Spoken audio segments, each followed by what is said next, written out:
Safety lapses in Maharashtra seems to be increasing day by day.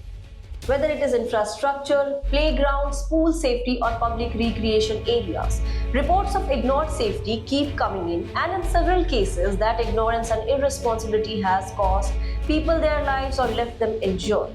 One such safety lapse has now taken place in Pune, where a 20-year-old basketball player lost his life.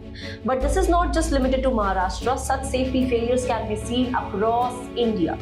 Sports facilities are being built, but there is not enough attention on their maintenance and safety.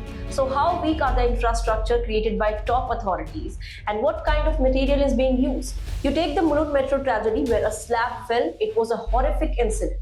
Now in Pune, what happened is not just an accident, it is a safety failure. And similar incidents are being seen across India. So in this video, we will take a detailed look at India's safety level, what exactly happened in Pune recently, and how several similar cases prove the safety or sports safety failure in Maharashtra and across the country. Hello, I'm Khatija and you're watching Deep Dive on Lokmat Times. But before we move ahead with the story, do subscribe and press the bell icon for more updates. Now let's start with the recent Pune incident. A shocking tragedy has raised serious question about safety on campus after a 20-year-old student, Vishal Verma, lost his life when a basketball structure collapsed at Tolani Maritime Institute in Pune. According to reports, the incident took place around 7:20 in the morning while he was playing on the institute playground. Initial reports say that Vishal was hanging from the rim when the iron structure suddenly gave way and the heavy setup fell directly on his head. Saddened, students and staff rushed to help him immediately and he was taken to a nearby hospital in Talegaon. But doctors declared him dead on arrival.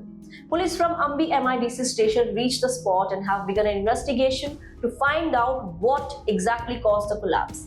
Now authorities are trying to figure out, was the basketball structure already weak or rusted? Was it being checked regularly? And if something like this had happened earlier, then why was no serious action taken? Because this is not just about one basketball hoop. This Pune death points to a much bigger issue, whether sports equipment, school grounds, college campuses and public facilities are being checked properly for safety.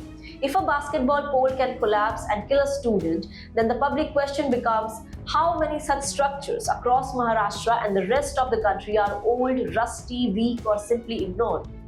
And let me tell you that this is not an isolated case. Similar safety failures have been reported elsewhere too. In Haryana, there were back-to-back deaths of young basketball players after basketball poles collapsed, and reports described it as a sign of crumbling sports infrastructure. In Maharashtra, an 11-year-old boy drowned in a civic pool inside a sports complex in Bhayandar, and police filed negligence charges against instructor and management.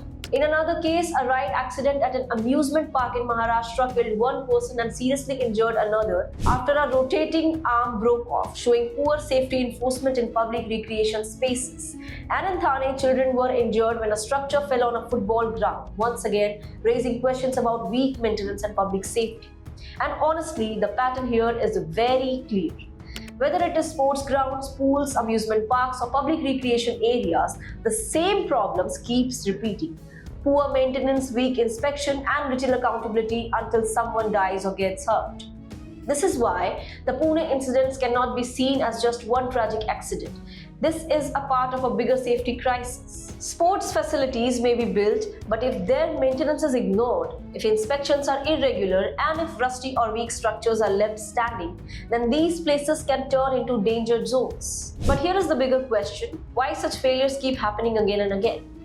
Across Maharashtra and across India, why are safety checks not strict enough? Why are warning signs ignored? And why does the system only wake up after a tragedy? Because at the end of the day, if something as basic as a basketball structure can kill a young student, then this is not just about sport. It is about a serious failure of safety, responsibility and accountability. And these are just a few incidents I've told you about. There are many more, in fact, far too many.